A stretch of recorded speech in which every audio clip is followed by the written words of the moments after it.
turn to John chapter 1. We're still in John chapter 1, but we're making some headway. We ended last week's class looking at the idea of John being the one that was baptizing in the Jordan River, but not baptizing for the remission of sins, but baptizing unto forgiveness, which would come with Christ, when Christ came. And we discussed that in, to some degree. So we're going to move on down to verse 29. And the next day, John saw Jesus coming toward him and said, "Look, the Lamb of God who takes away the sin of the world."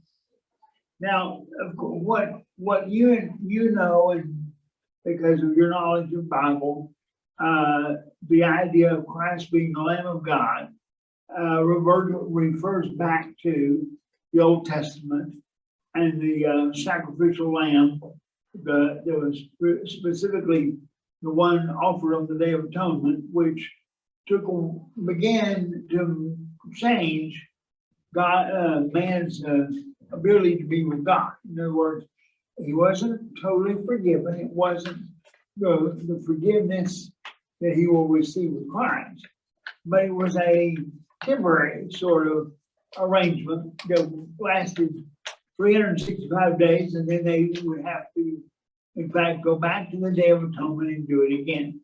There have been a number of different wording for that, none of which really works real good. The idea of rolling sin forward, the idea of postponing it, all these kinds of things. None of that really works good, but I think you understand the idea that that as long as the Jewish people went for the Day of Atonement, their sins were set aside. I'm going to use that word. I'm not sure that's exactly right, but set aside, meaning they were still there, but they were not being held accountable for those sins as long as they continue to practice under the law, practice the sacrificial system and keep the law to the best of their ability, which was not that good, and would be the truth for any of us when it comes to law keeping. Law keeping is something that mankind does not do very well. Even though mankind sometimes thinks they can do it well, we don't do it very well at all. So when he says, "Here comes the Lamb of God," he's indicating this then is the Messiah. This then is the one who will, in fact, take away the sin of the world. This is the one, he continues, this is the one I meant when I said a man comes after me. A man who comes after me has surpassed me because he was before me. Okay, what is he saying here? How was Jesus before John when John was older than Jesus?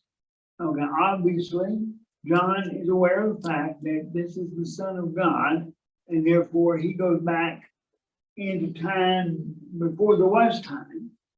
And I myself did not know him, but the reason I came baptizing with water was that he might be revealed to Israel.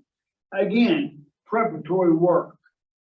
John is there preparing people for the coming of the Messiah. And they've been waiting all these years, centuries, for the Messiah to come.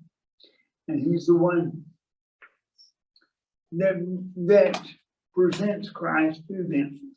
Then John gave the testimony. "I saw the Spirit come down from heaven as a dove and remain on him. I would not have known him except the one who sent me to baptize with water told me, the man on whom you see the Spirit come down and remain is the one who will baptize with the Holy Spirit.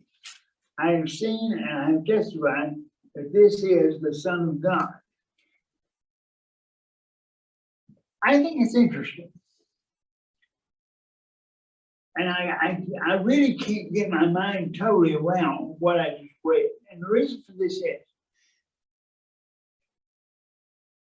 okay, when Mary comes to Elizabeth, and it says that John, before John was born, he was already recognizing the Messiah is coming, okay? And so he grows up knowing his cousin is the Son of God, okay? Now, he never saw him before, he never saw him any of that time. I mean, all of a sudden, he doesn't know this is the Son of God until the Spirit descends on him like a dove. That's an interesting concept when you think about it, that he knew it, and yet somehow he didn't recognize that his cousin was the Messiah, although he already had acknowledged the Messiah's presence before he was born. Now, maybe they never saw each other. I mean, there's all kinds of logical or illogical possibilities here. It's hard to imagine they never saw each other, but. Well, Jesus and his family moved to another city in another part of the country. Yeah, but I believe it was the northern part of the country. And so. I thought they met on family reunions, though. I mean, at Christmas or something. Well, they could start celebrating Christmas. You realize they could, because Christ was already born. So that being the day of Christmas, they could at least got together on the 26th of December. They got the point. Anyway, but I just think that's one of the more remarkable passages of Scripture that John was surprised. He knew it was going to happen. He knew one day the Messiah would come. And he knew apparently one day that he would baptize. But he didn't know which one it was until he sees the Spirit descend on him like a dove. And of course, then there's the voice out of heaven and all that sort of thing comes with it. But I find that interesting. I have a weird sense of interest when I read Scripture, because I somehow see things that apparently other people haven't seen, but it doesn't. I don't have the answers. It just raises interesting questions in my mind. All right, so here we go now with verse 35. The next day, John was there again with two of his disciples. When he saw Jesus pass by, he said, "Look, the Lamb of God." Okay, so here again, he keeps referring to Jesus as the Lamb of God, and for good reason. So let's see what happens now with these two. Now they're John's disciples. I mean, these are believers. They're not outsiders. They're believers because they have been disciples of his. And so it says, when the two disciples heard him say this, they followed Jesus. Turning around, Jesus saw them following and asked, "What do you want?" And they said, "Rabbi," which means teacher. Now, let me just, you'll notice that in parentheses. Why is that there? You make any good ideas? Why do we stop and put a parenthetical statement after rabbi? Who is the book being written to? Primarily, John is writing to Gentiles. Rabbi is a Jewish term. So John stops and says, "I want to make sure all of you are up to speed here, and let's catch the Gentiles up if they don't have somebody around to tell them what the word rabbi means.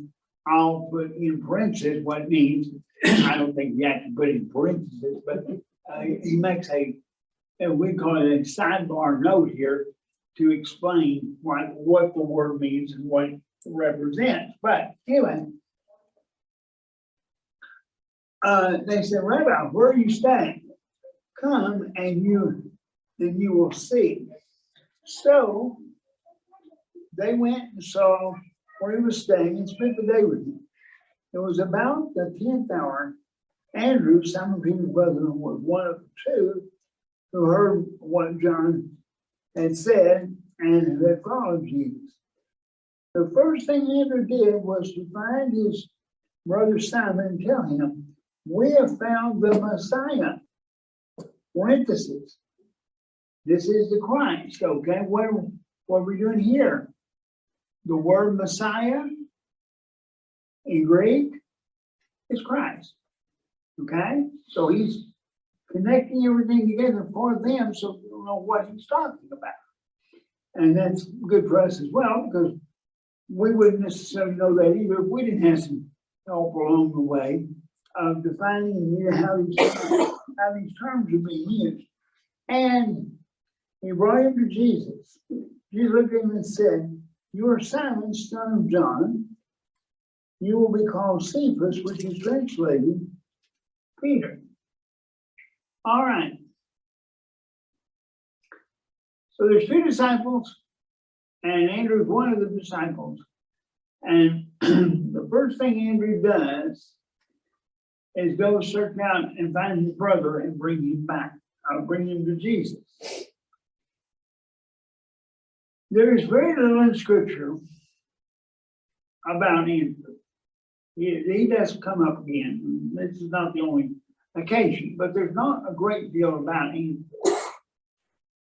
And one can make the case, and one can make the argument that I'm not very important to God. I can't do a lot. I don't have ability to do this, can't do that, can't do this, that, or whatever.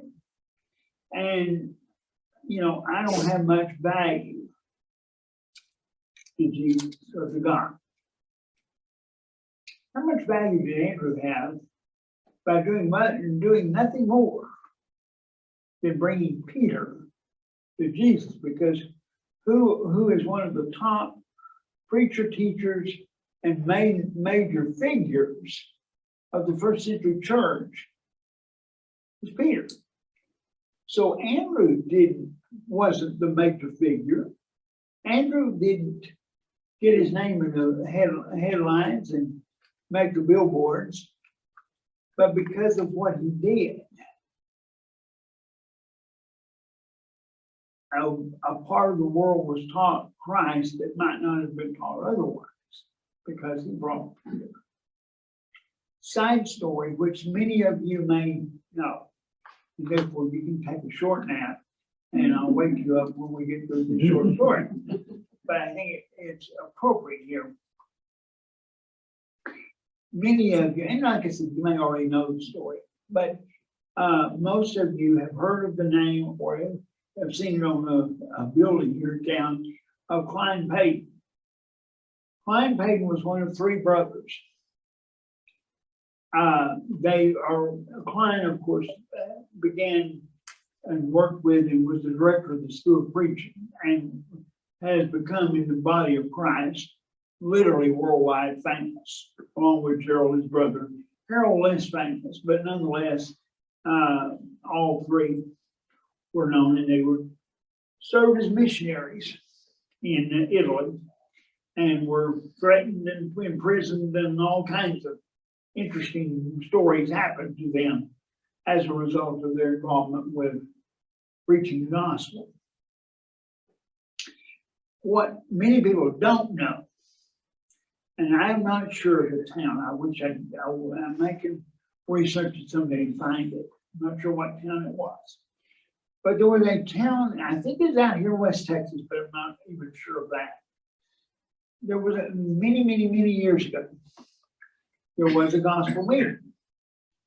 Well, gospel meetings were back in those days, back in the 30s and 40s, that was a major event, and many people were brought to Christ via a gospel meeting. So it was not unusual for this to happen, and preachers literally became famous or infamous, as the case may be, as a result of the results that they got when they came and preached the gospel. And so some preachers who seemed to be better at it were given higher ranking and more credit. I don't think anybody made much money in the deal, but they got more credit, more credibility. Well, anyway, in this particular little town, they had a gospel meeting, and I think, again, memories I'm not sure of exact, but I think it was back during the day of the 2-week meeting. They actually met every night for 2 weeks. Sidebar to the sidebar, we went from 2-week meetings to 1-week meetings to weekend workshops to we don't even think about it anymore. That's a bygone era. But at the time, that was one of the primary ways that the gospel was preached throughout this part of the country. Anyway, so we have this 2-week meeting.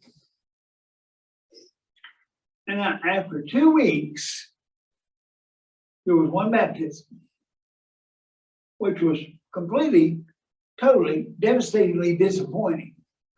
That you only had one convert out of 2 weeks, for crying out loud, which made the preacher, I'm sure, feel like his pay increase wasn't going to come anytime soon if he couldn't do a better job than that.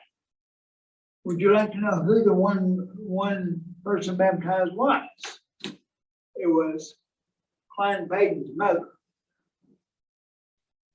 That baptism brought about the family, which ultimately changed the world in many ways regarding the gospel of Christ. So you never know what one person is going to do.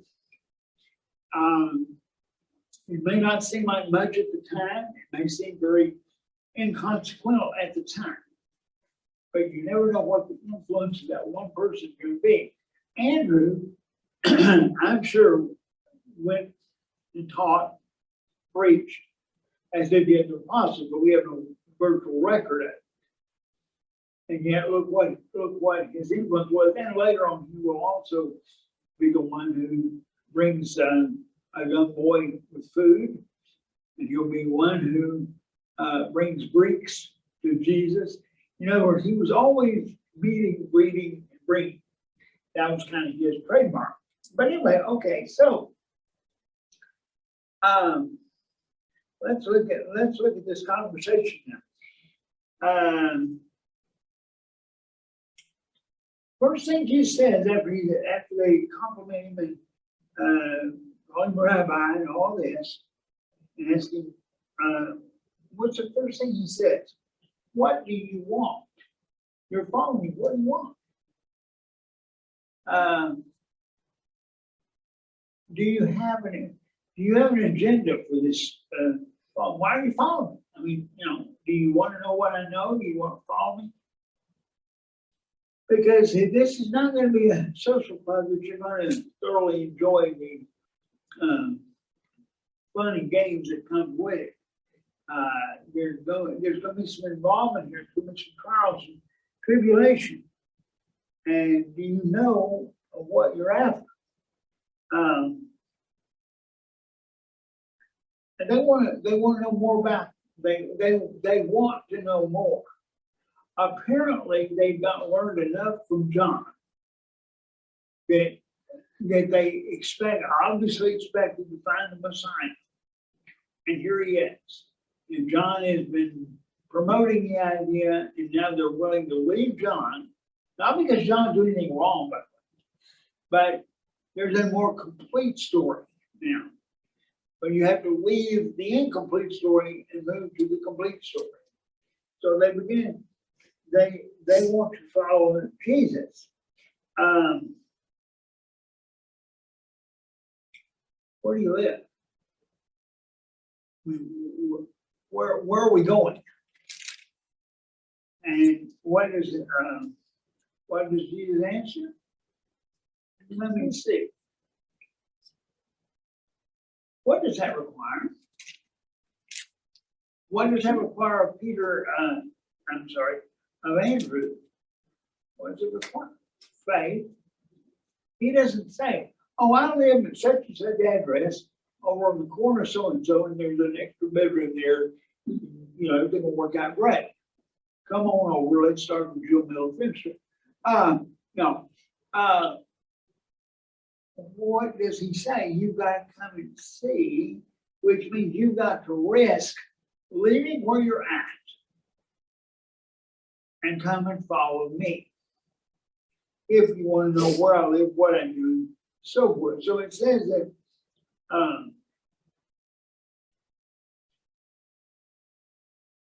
he spends the rest of the night with them. I mean, and I don't think they went to, you know, had a sleepover. Okay. In other words, they came to learn, and he starts teaching them then what they need to know to be a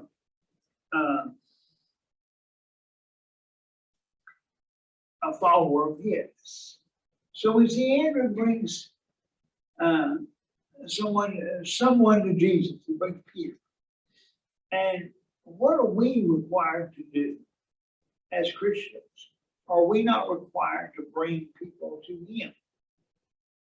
Now, did Andrew preach to Peter and tell him all the information he needed to know? Andrew didn't even know the information at that moment. What he did know was, you need to meet this man. What do we know? There's somebody you need to meet. You need to meet Christ. Well, Bill said, I just can't do that very good because I don't know it enough. Well, none of us know it enough. If that's the criteria you're going to use, nobody knows enough to successfully teach everything someone needs to know to be a follower of God. What do we know? We know the basics. What did Andrew know? He knew it was the Messiah. And it's like you bring the people in, and there'll be somebody available to, if you're not, don't feel qualified or competent to teach, there's others around who will be glad to help. And over time, hopefully, you will yourself become able to teach as well, and then you'll be the one who will bring people to. I think we don't do that. That's one aspect of our evangelism that we're not real good at doing for one reason or another.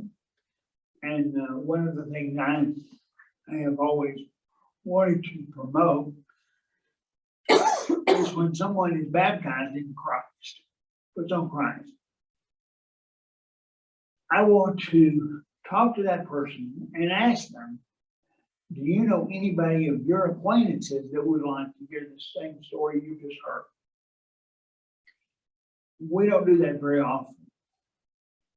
Instead, we put them in the how to become a disciple of Christ, or how to what to do in worship. And now that I'm a Christian, my theory is that by the time we get through educating them in that regard, we discourage them pretty much all the way around, bringing anybody, all the enthusiasm gone. In other words, there's an enthusiasm when you become a Christian, generally speaking. And I think we need to play off of that enthusiasm and get that enthusiasm working toward the benefit of bringing more people to Christ, rather than trying to make sure this person knows all the ins and outs, whatever. And by the time we get through educating them, they're still Christians. I'm not denying that Christianity at all, but that initial enthusiasm is pretty much dimmed, and they're not too enthusiastic about bringing anyone or bringing us in contact with anyone else they know. So I really believe we should stress that more. But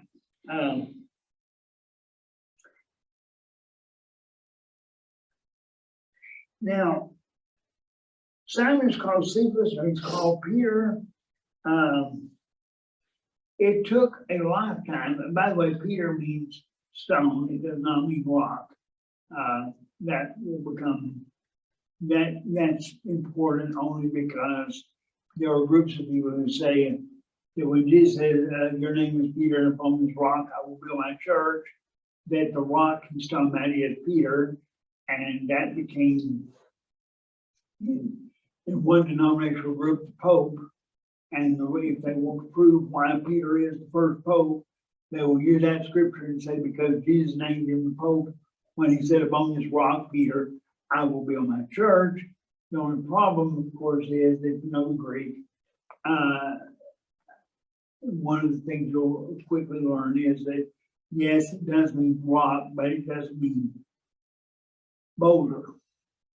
It's actually a small pebble. So it's not one of those things that you would use the size of the stone to then build the church on. So, you know, those are just side notes, most of which will not be on the test.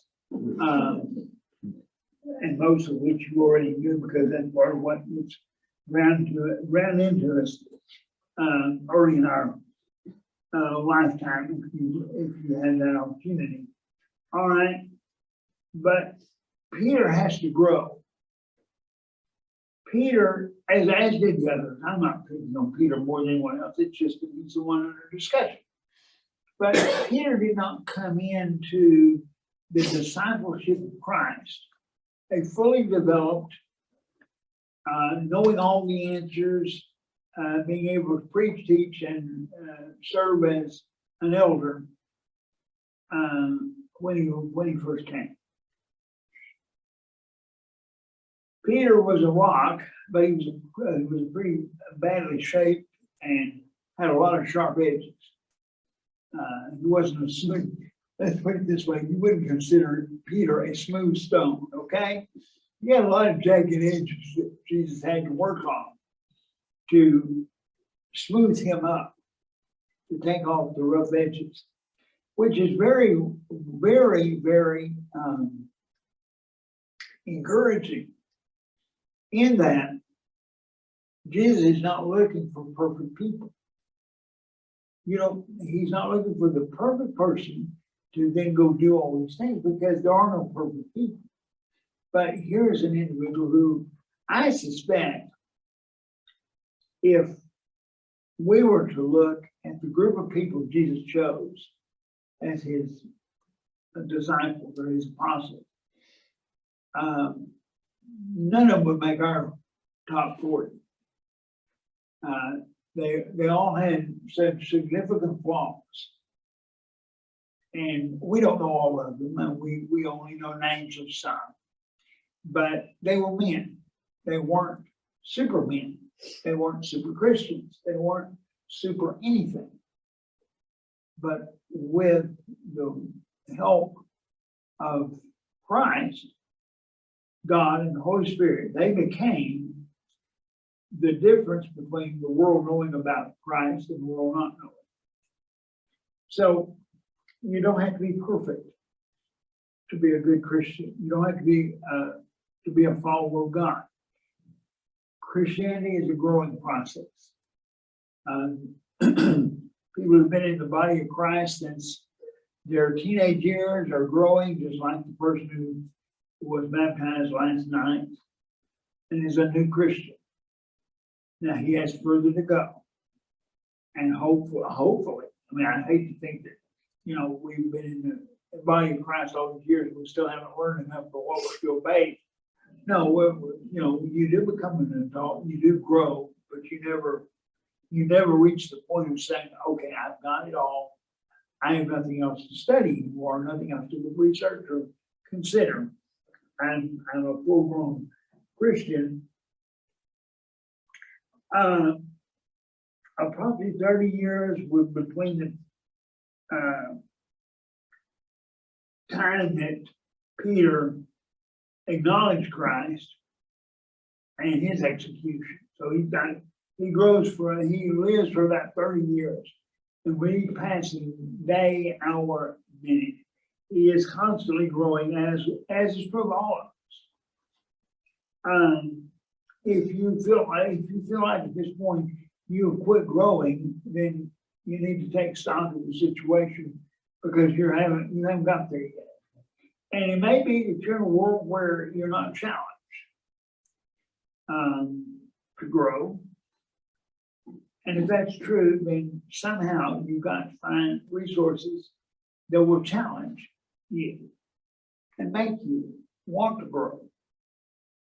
We live in a very unique time, probably more so than any other set of Christians on the face of the earth, and that is we've got access to more information and more documents and more books and more research and more Bible-oriented material to study, look at, read, deal with, watch. There are many different things on the internet. There's a lot of evil on the internet. Please know that I'm aware of it. There is probably far more evil than there is good, much like the world. But that doesn't mean there's not good material on the internet, which one can take advantage of if one chooses to, and learn far beyond what you'll ever get in any Bible class, including this one, or series, or whatever that one may have at the congregation where you attend, be agreeing on, or somewhere else. It's not, I'm not picking a ring on it anyway. I'm just saying there's just more out there, and we have access to it, which is wonderful. And so, if you're interested in gaining more knowledge and information, well, there are things we can point you to and show you that you may or may not be aware of. But to say the least, Peter has some growing up to do, and we see through the Gospels different points in time where he's growing better than he is other times, and there's times that he seems to backtrack. And certainly toward the end of Christ's life, we'll see a major event that will cause him to backtrack significantly. But Christ will come and straighten all that out at the end, which we will talk about when we get to the end of this study. All right. Now, we will not finish what I'm starting, but I'm going to go ahead and start it anyway, because I want to try to work us through chapter 1. We are now to the next individual on the list, who is Nathaniel.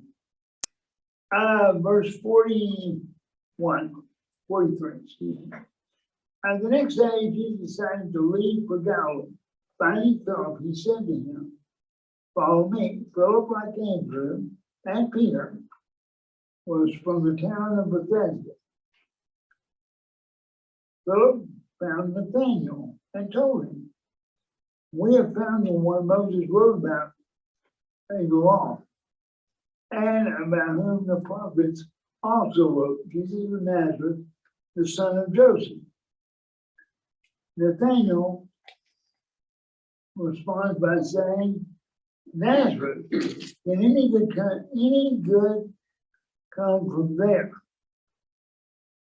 Nathanael asked. "Come and see," said Philip. All right. Why would Nathanael question any good thing coming from Nazareth? I mean, was he not expecting the Messiah to come? But did the prophets mention Nazareth? Now, the point being, I can be born in Bethlehem. I can move to Nazareth. I can come from Nazareth, but originally I came from Bethlehem. But if somebody says, "We found the Messiah in Nazareth," you're going, "Well, now wait a minute. No, you didn't. Don't give me that. I know better because I know what it says. I know where the Messiah is going to come from. And it isn't going to be Nazareth. Might be Judah, might be Benjamin, depending on what you're talking about, coming the lineage through Judah being the king, or his lineage of being actually physically born in Bethlehem, which was in Benjamin, but Nazareth doesn't fit. And so Philip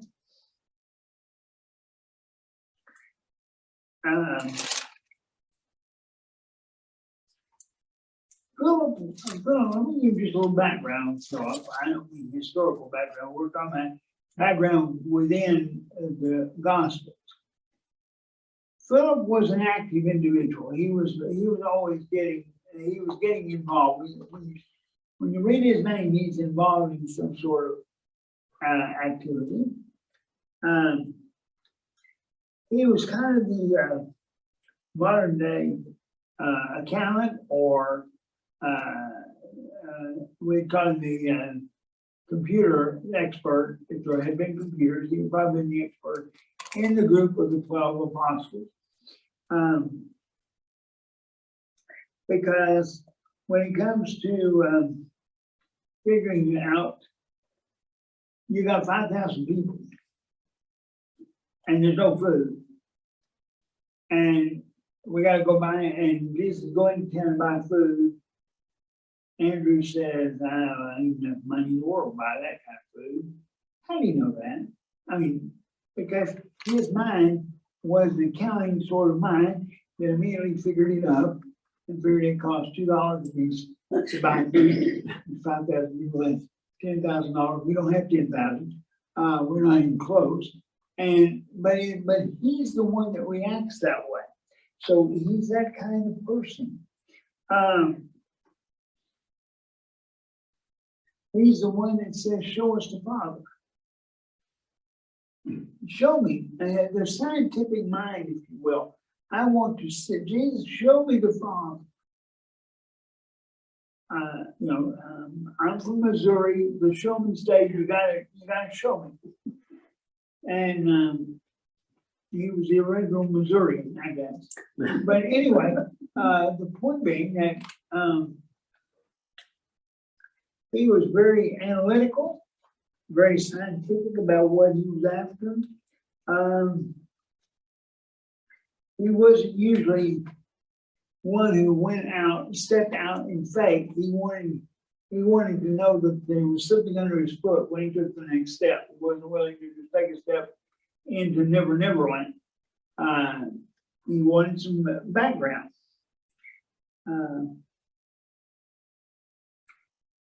Nathaniel, let's get a little background on him now. His name in Hebrew was gift from God. Now, here's an important thing you need to make note of if you're not aware. Nathaniel was more than likely, I don't know that there's any way to absolutely, without a doubt, prove this point. But Nathaniel is not listed anywhere. I think there was Nathaniel right here. He kind of drops out of sight, the name. But there's an equivalent name that shows up. And the equivalent name is Bartholomew. So Nathaniel was probably Bartholomew in the list of the apostles. When Jesus chooses the apostles, he lists them, Peter, Andrew, James, and all in the list. You get down to Bartholomew, that was more than likely Nathaniel, although I don't know that you can absolutely, without any doubt, prove that point, but that's a generally accepted idea.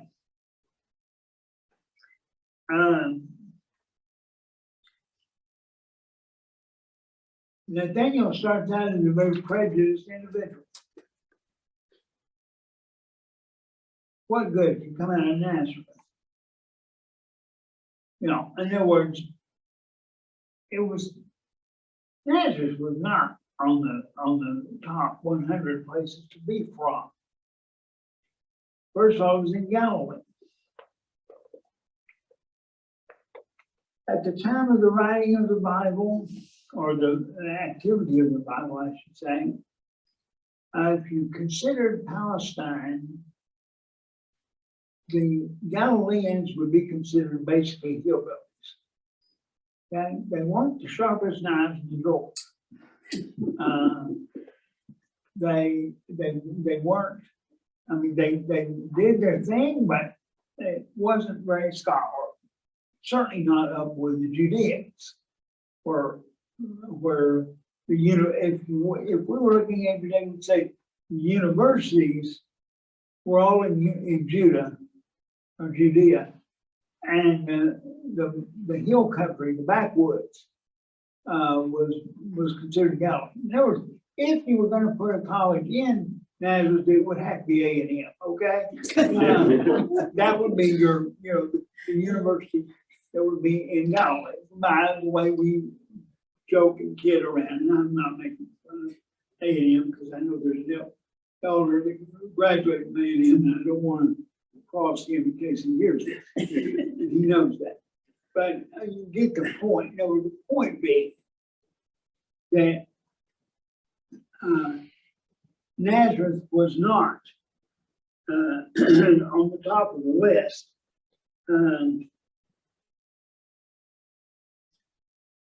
It didn't match up with what the Jews' preconception of the Messiah. There's no way that the conquering Messiah would come from the hillbilly town of Nazareth. Couldn't happen. And it didn't happen because, in the sense that the Messiah that came from Nazareth was not the Messiah the Jews were expecting. And so therefore they were correct. But the problem with where it becomes incorrect is their preconception of what the Messiah was going to look like, how he was going to act, and what his purpose was. Wasn't that where the Samaritans came from, in that area, Galilee? Well, the Samaritans were actually the conglomeration of the Assyrians and the Jews. Yeah. And so they were a different problem. The hillbillies are one and a half breeds than the other. So really the only good people were in Judah, okay? Judea. They were the scholarly, they were the Pharisaical scribes and Pharisees came from Judah, and the temple and all religiosity was steeped in Judah, and it was kind of not so much anywhere else. By today's standards, I suppose we would have said the Judeans believed they were the only ones going to heaven. Okay, I mean, they had all the qualities necessary. So you got a situation here.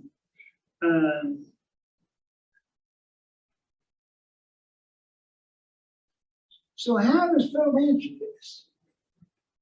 Does Phil get into a discussion about how it's possible somehow for Messiah to come from Nazareth? And how would you convince Nathaniel of that? He didn't. He was very, very continuing his own way.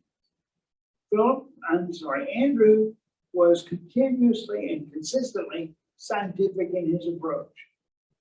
What does he say? Come and see. I'm going to present it. You can look at it yourself. You can analyze it yourself. Here's the scientific approach. Here it is. You go out, you test it, you see what you think. He doesn't argue with it. He doesn't try to convince him. He doesn't shame him. He doesn't do anything. He just says, you want to know? Come and see. So next week, Lord willing, we'll watch and listen as Nathaniel and Jesus have a discussion. When Nathaniel goes to Jesus to see what's going on. I thank you for your time, and you're dismissed.